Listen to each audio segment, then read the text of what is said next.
Crise du Mali, l'UEMOA plus que jamais engagé aux côtés du Mali. Le président de la commission Cheikh Hadjibou Soumaré est venu le réaffirmer. Il a été reçu par le président de la République et le Premier ministre, chef du gouvernement. Mission de paix dans les régions nord de notre pays, l'association Djina Dogon, après Gao, a rencontré les responsables des mouvements islamistes de la région de Kidal. Tous se disent ouverts au dialogue. Football, match retour ce week-end pour le Djoliba à Casablanca au Maroc et le stade malien de Bamako à Dolozi au Congo. Ces deux formations sont nos représentants dans la Coupe de la Confédération africaine de football. Nous sommes vendredi 14 septembre. Mesdames et messieurs, bonsoir et bienvenue dans ce journal. Journal que nous ouvrons par ce télégramme de condoléances adressé à Barack Obama suite à l'assassinat de l'ambassadeur des États-Unis et 3 autres diplomates américains à Benghazi. Le président de la République, John Kounda Traoré, au nom du Mali, en cette pénible circonstance, exprime au peuple américain les condoléances les plus émues et réaffirme l'engagement sans faille du Mali à lutter de concert contre le phénomène de terrorisme, quelle qu'en soit sa forme. Je vous le disais dans les titres, le président de la Commission de l'Union économique monétaire ouest-africaine UEMOA en visite dans notre pays, Cheikh Hadjibou Soumaré, a été reçu en audience dans la matinée par le Premier ministre et en fin d'après-midi par le président de la République par intérim. À sa sortie d'audience, Cheikh Hadjibou Soumaré dit venir apporter au peuple malien le soutien de son organisation. Daouda Sidiki Diarra a recueilli ses propos. Plus que jamais, les pays de l'UEMOA sont engagés à contribuer au retour de la paix dans notre pays. La visite du président de la commission de l'UEMOA en est une illustration parfaite. Le président de la République par intérim et son hôte du jour se sont longuement entretenus sur la crise qui sévit au Mali. Nous étions surtout venus pour manifester notre soutien à l'endroit du peuple malien, du président de la République et de son gouvernement. Vous savez bien que l'UEMOA intervient beaucoup au Mali, dans beaucoup de domaines. Malheureusement, les derniers événements ont quelque peu retardé certains de nos projets. Mais nous devions devenir, parce que quand un pays de notre Union est touché par un événement, ce sont tous les pays de l'Union qui sont touchés. Le président de la commission de l'UEMOA qui prône la solidarité entre les pays de la sous-région a également été reçu en audience dans la matinée par le Premier ministre. Ici, les mêmes sujets ont été évoqués au cours de l'entrevue. Il y a toujours des problèmes sur le train de croissance que nous avions déjà pris dans notre Union. Si vous vous rappelez, déjà, nous avions fait en sorte que certaines résistances que nous avions, surtout pour tirer vers le bas notre croissance, nous les avions commencé à les combattre et à renverser la situation. Et si des événements comme ça se passent, il va de soi que le Mali étant en interaction avec les autres économies, toutes les économies seront affectées. C'est pourquoi, comme on le dit, l'idéal de notre Union, c'est un idéal de solidarité. C'est donc dire que la nouvelle ère qui doit s'ouvrir sur le Mali après la crise est tant attendue par tous. La capacité d'accueil du campus universitaire de Bamako, situé à Kabala, va augmenter.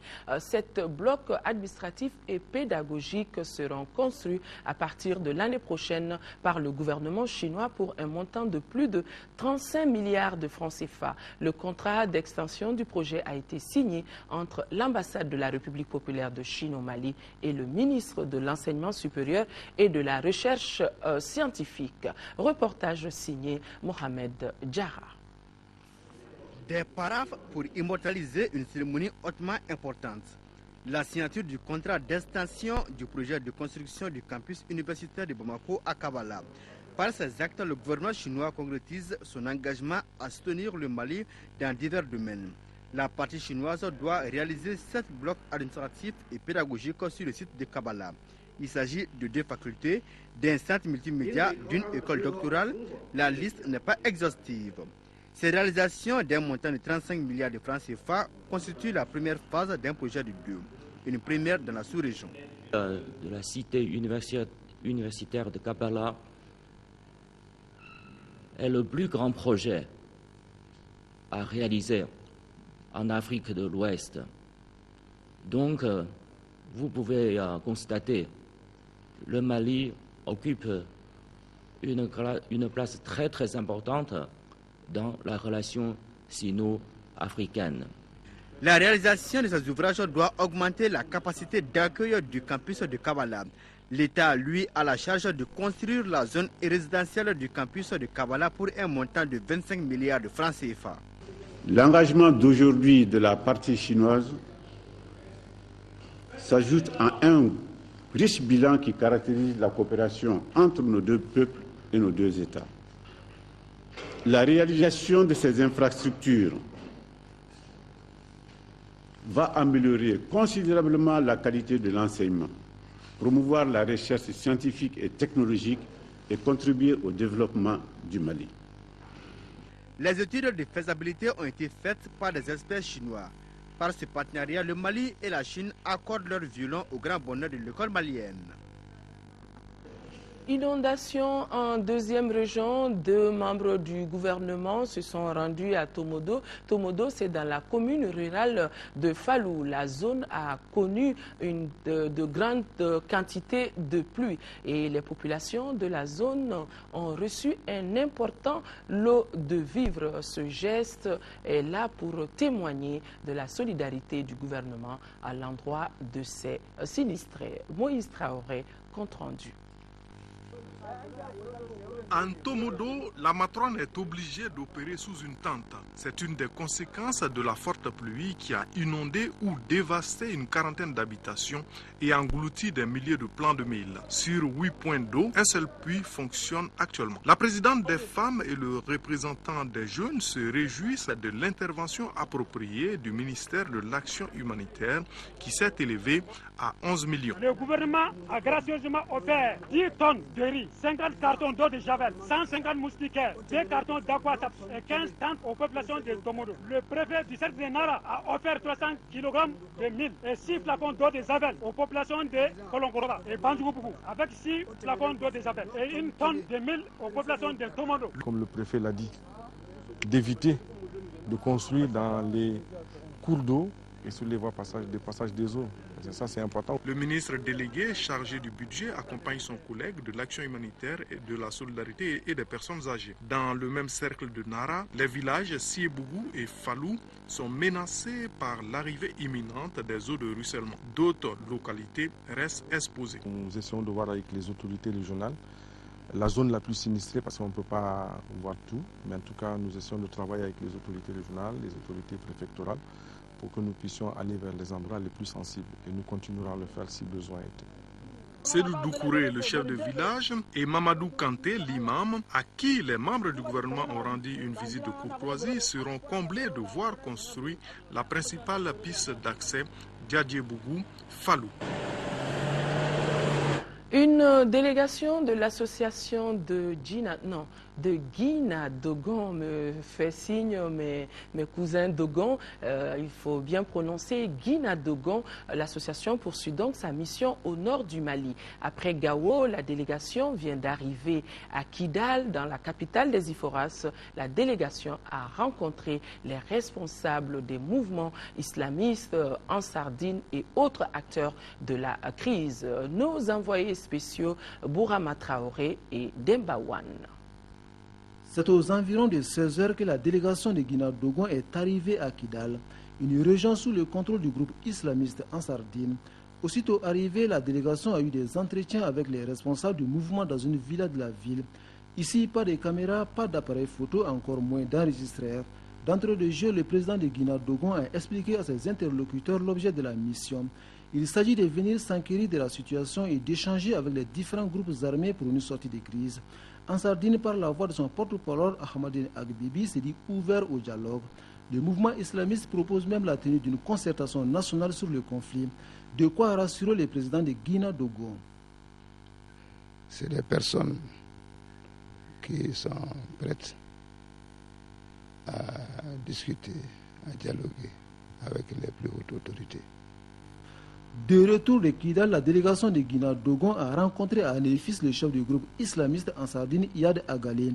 Le premier responsable des Moudjahidines s'est dit touché par le message de paix et de solidarité de ses cousins Dogon. Le mouvement Mali Valeurs veut enseigner aux jeunes les valeurs humaines de notre société à travers un centre aéré de fraternisation. La deuxième rencontre nationale s'est achevée hier dans la capitale des Balanzans. L'événement a regroupé des enfants de toutes les régions du Mali. Le point depuis Ségou avec Honoré Tchenou. Le mouvement Mali Valeurs regroupe les enfants autour de la paix et la culture. Cela à travers un espace dénommé Centre aéré de fraternisation. La rencontre de Ségou, qui a regroupé les jeunes venus de l'ensemble des régions du Mali, vise à créer un cadre approprié pour échanger sur les préoccupations majeures de l'heure, dont entre autres la paix et la solidarité. Le volet que nous animons avec ces jeunes adolescents, c'est le volet jeunesse du mouvement Mali Valeurs. Mais je vous assure que nous estimons que ce volet jeunesse est le volet refondateur du Mali.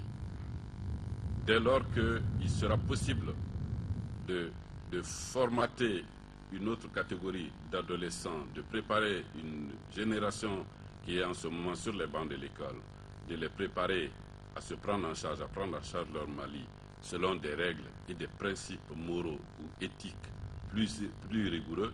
En dehors des valeurs humaines enseignées, les enfants ont également appris les modules de prise de notes, l'écriture, la lecture et les astuces en maths et français. Cette prise en main du mouvement Mali Valeurs a permis aux enfants d'élaborer une charte de la nouvelle génération à l'intention des autorités. Nous demandons que le respect devienne une attitude et un comportement quotidien. Nous demandons que le respect devienne un programme pour l'école et la société. Nous réclamons des valeurs et des modes d'organisation nouveaux. Nous réclamons des comportements fondés sur le respect sous toutes ses formes, la tolérance, la démocratie et la laïcité.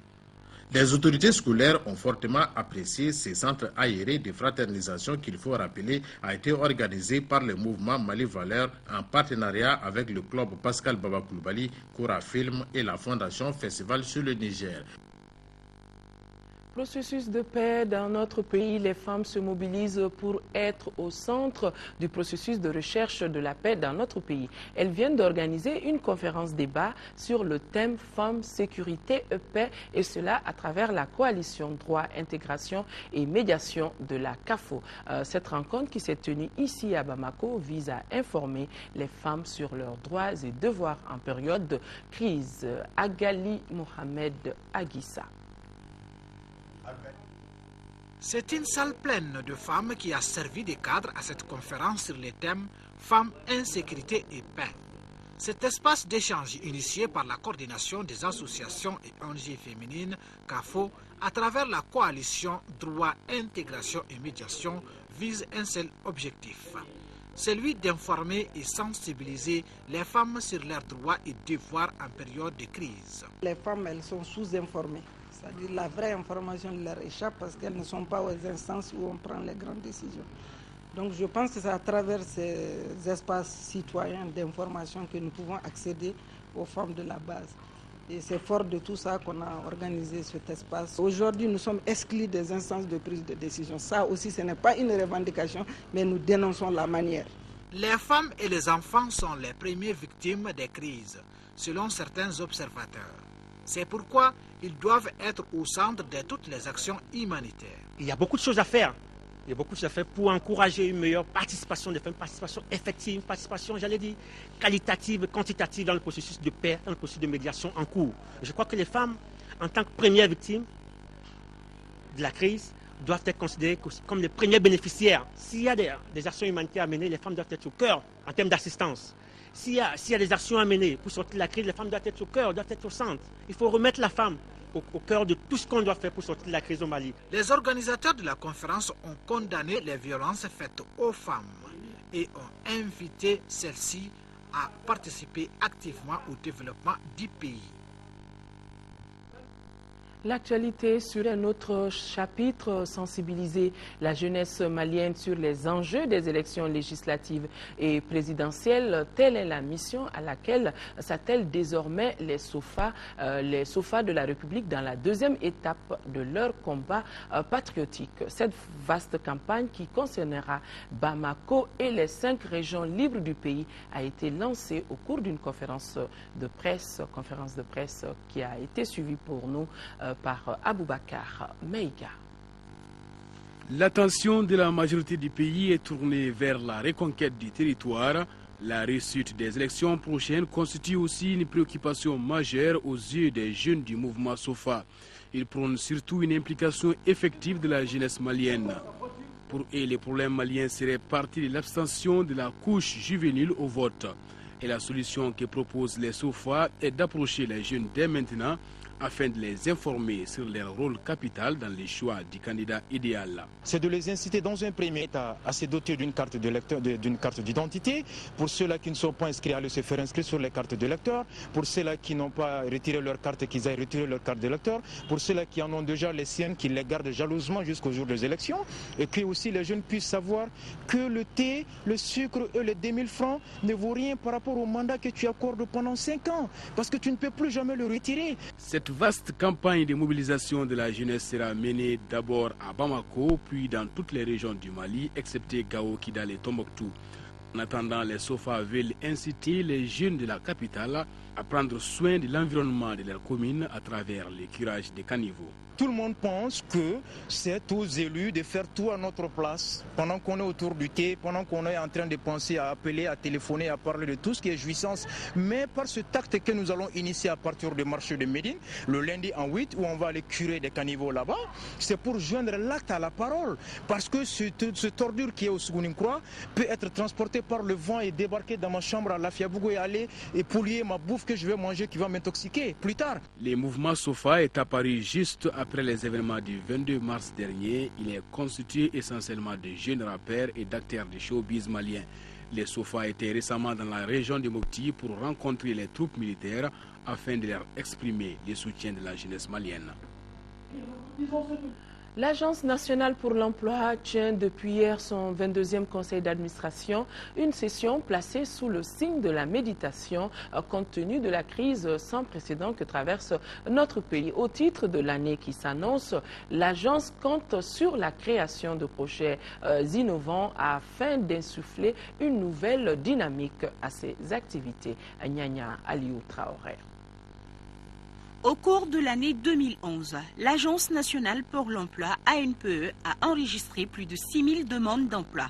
Elle a réussi à placer dans les entreprises plus de 1000 travailleurs, un bilan en deçà de ceux des années précédentes.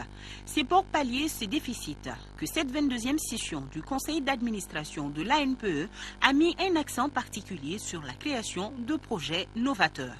Pour cela, j'invite l'ensemble du personnel de l'agence à imaginer des actions novatrices fondées sur des initiatives pourvoyeuses d'emplois à l'instar des projets Taxini, Couveuse et autres trouvailles qui ont fait le bonheur des milliers de Maliens et de Maliens en tant qu'opportunité de création d'emplois. Comme bon nombre de secteurs, l'ANPE est également touchée par la crise sociopolitique du pays. Une situation qui affecte sérieusement le monde des affaires, donc le monde du travail. Mais d'après le directeur général de la structure, l'espoir est permis.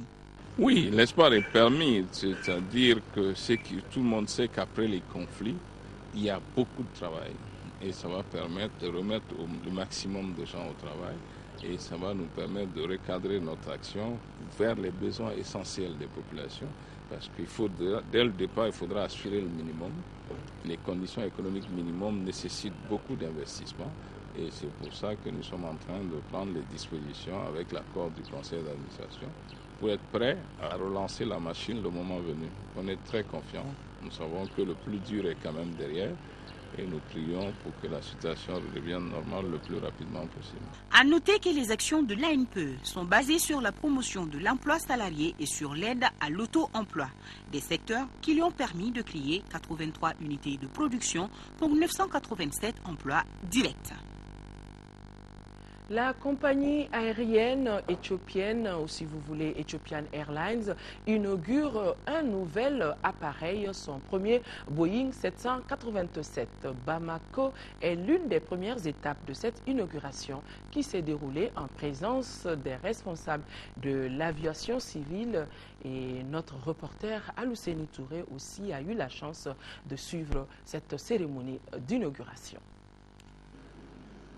C'est avec une grande fierté que les autorités aéroportières du Mali ont accueilli l'atterrissage du premier Boeing 787 de la compagnie Ethiopian Airlines. Le Dreamliner fait ainsi de l'aéroport de Bamako-Sinou l'une de ses premières escales dans le cadre de sa rotation inaugurale africaine. Nous sommes très heureux d'accueillir le dernier des avions de Boeing, le 787 Avril Dreamliner, avec toute sa technologie. Et cet avion permettra d'assurer le confort des passagers sur la ligne Bamako-Addis. Et si Bamako-Dakar aussi.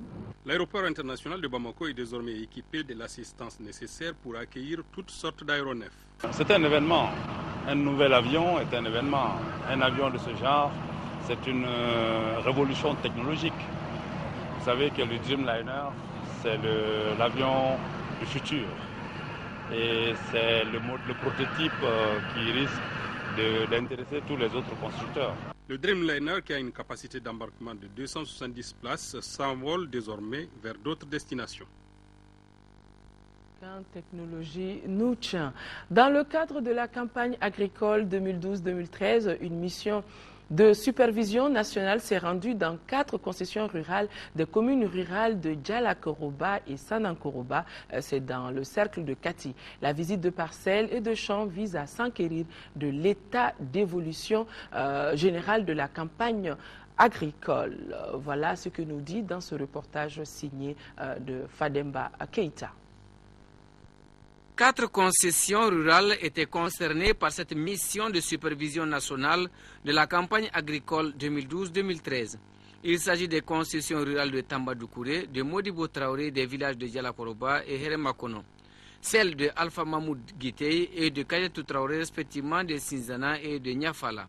Ces différents producteurs agricoles expérimentent des variétés de maïs hybrides ou d'embagnement, de sorgho, de mil et niébé. Partout où l'équipe de supervision est passée, l'exploitant agricole affiche un sentiment de joie. C'est le cas de Alpha Mahmoud Guitei. Avec ses 47 hectares emblavés, il compte récolter cette année 50 tonnes de maïs et 50 autres de sorgho, niébé, petit mil et arachide. Le rôle de l'État doit être fondamental parce qu'on sommes dans un contexte de pauvreté.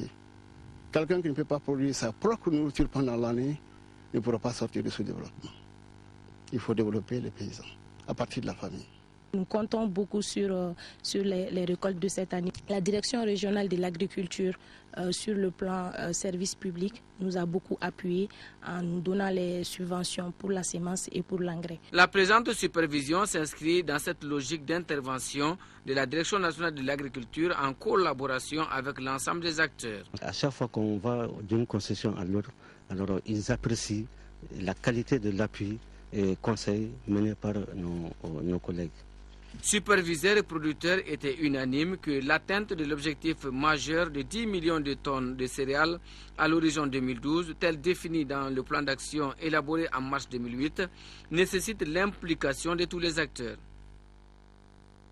Plus de 66 millions de francs CFA ont été mobilisés par l'Union européenne pour la construction de 2 centres d'animation culturelle et d'un village artisanal dans les communes de Tambakara et de Djonganga en première région.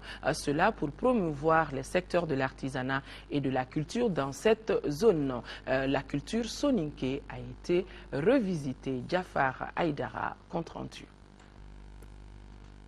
Pendant 3 jours, le Grand Diafounou a vécu ses années d'opulence à travers les danses du Tengita, du Lobi, de Baba, de Mokonou, de Koridjala, bref, toutes choses qui constituent la richesse inépuisable du Diafounou. Cette semaine a été aussi un mouvement privilégié de dialogue et de rencontre entre les populations des communes de Tambakara et de Diafounou.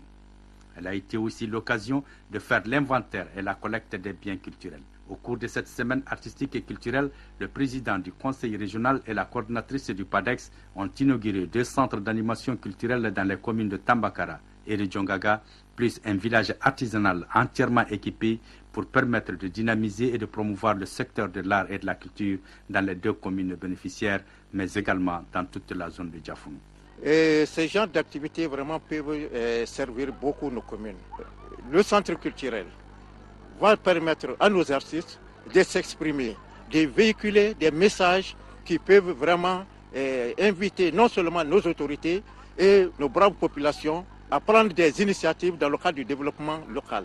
Ce projet de plus de 66 millions a été financé par l'Union européenne à travers le PADEX et le Conseil régional à travers le projet pilote multi-action de développement des ressources artistiques et culturelles en région de Caille. Nous avons constaté que depuis un certain moment, les activités culturelles de ce genre ont commencé à s'effriter un peu. Aujourd'hui, la qualité des semaines locales, quelquefois, laisse à désirer parce que ce auquel on était habitué ne se fait pas aujourd'hui. On peut affirmer sans risque de se tromper que cette semaine artistique et culturelle a valorisé une nouvelle dynamique et la cohésion sociale entre les différentes communes de Diafonou.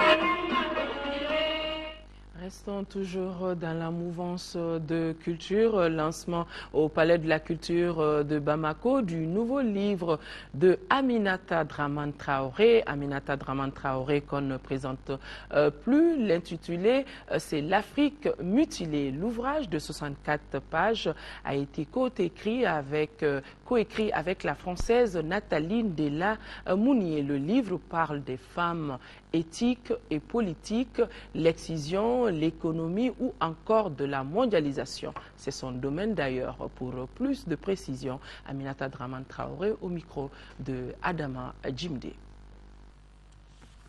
Nous avons l'impression qu'on assiste aujourd'hui à un nouveau partage du monde et que notre pays est un cas d'école. Nous sommes un pays agressé, occupé, et humilié pour des enjeux qui nous échappent. Ce sont des enjeux miniers, pétroliers, militaires, géostratégiques. Et il est injuste de cacher ces enjeux-là aux femmes. Les femmes payent un lourd tribut à cette évolution du monde.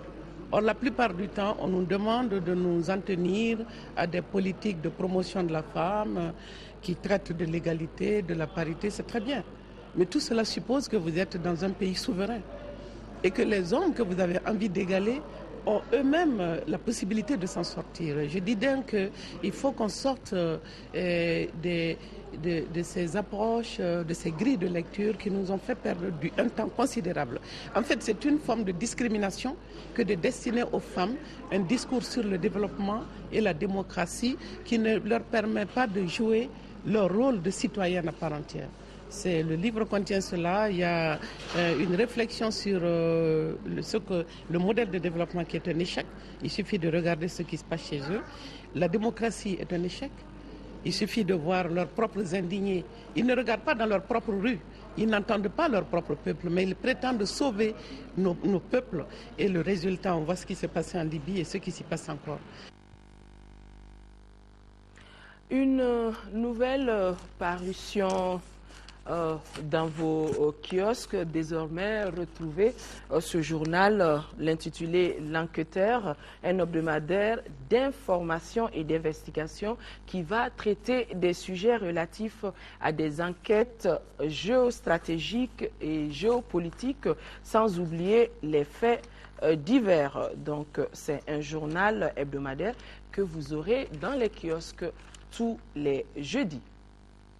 Sport football, le week-end sera marqué par la 4e journée des matchs de poule de la Confédération africaine de football.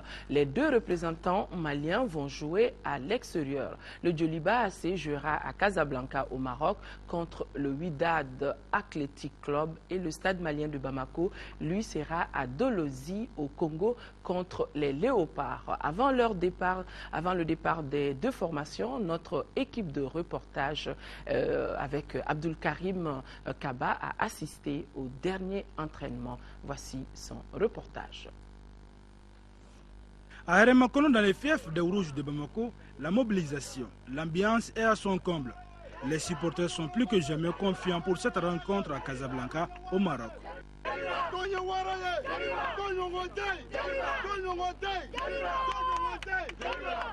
contre le Wydad, l'objectif du Djoliba Athletic Club de Bamako est clair. On va essayer d'aller se mettre à l'abri une bonne fois pour toutes, pour quand même éviter le stress, la pression quand même des autres matchs qui nous restent là.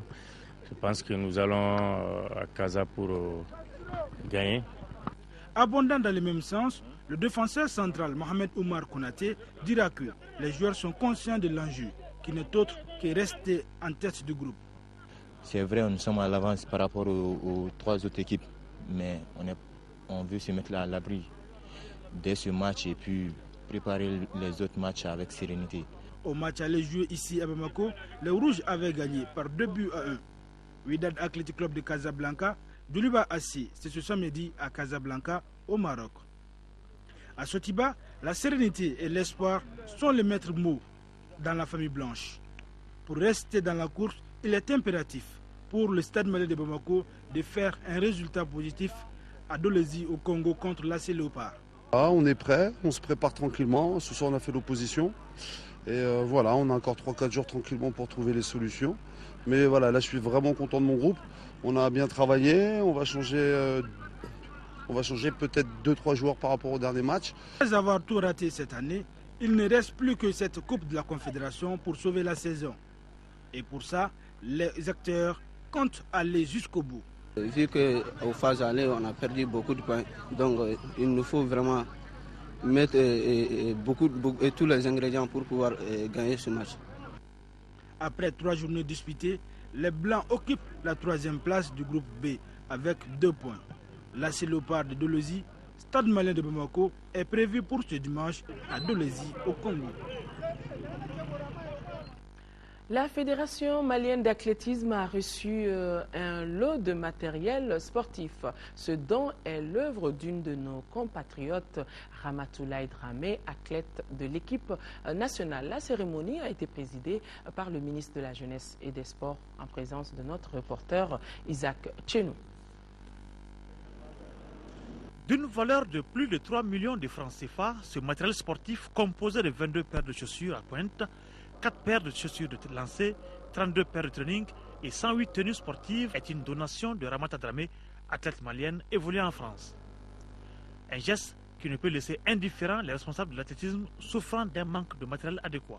Un sentiment de fierté, de joie profonde partagée, parce que nous pouvons nous dire au niveau de la fédération que nous ne sommes pas trompés. Sa volonté de vouloir dire au Mali, je suis avec vous, je suis malienne, je vous supporte et je vous aide par mes propres moyens. Et ça, c'est à féliciter, ça, c'est à noter. Pour le ministre en charge du département des sports et de la jeunesse, l'effort est louable. Qu'on n'oublie surtout pas que c'est une Malienne, une athlète en activité qui offre dans le contexte que nous vivons ses équipements. Cette athlète, c'est celle qui a choisi de défendre les couleurs maliennes plutôt que la sélection française plus sécurisante. C'est encore celle qui a tenu haut le drapeau de la République du Mali aux Jeux Olympiques de Londres 2012. Tous ceux qui la connaissent ou l'ont approchée conviennent de son engagement total pour le Mali et ne sont point surpris par le geste de ce matin. Monsieur le Président de la Fédération malienne d'athlétisme, je vous invite spécifiquement à faire bon usage de ces équipements car le matériel sportif de qualité coûte excessivement cher et n'est pas toujours disponible sur le marché malien. Cette internationale malienne évolue sur les 100 mètres haies. Ce don, sans doute, enlèvera une épine du pied de la famille de l'athlétisme malien. D'autres sportifs de la diaspora emporteront certainement le pas à Ramata Dramé. Nous osons l'espérer avec vous, Isaac Tchenou. Nous avons appris aujourd'hui la disparition du professeur Djala Konaté. Cette éminence grise des mathématiques nous a quittés après une longue lutte contre la maladie ici même à Bamako. Djala Konaté enseignait aux États-Unis, précisément à l'université de Virginia Tech, même aussi loin du pays. L'intellectuel engagé a beaucoup contribué à l'exercice de la démocratie dans notre pays par les idées et le dialogue citoyen. Nous reviendrons plus tard sur la vie de ce patriote qui a hissé haut le drapeau du Mali à l'extérieur à l'occasion de ses obsèques. Ainsi va la vie. sur ce s'achève cette édition. Demain 13h, vous serez en compagnie de Nyanya Aliou Traoré et 20h, Sira Bachili prendra le relais. D'ici là, nous restons de cœur et d'action avec nos compatriotes des régions du nord du Mali vivant sous occupation et cela jusqu'à leur libération totale. On ne va pas les oublier. Très bonne suite de programme. Bon week-end à tous. Au revoir.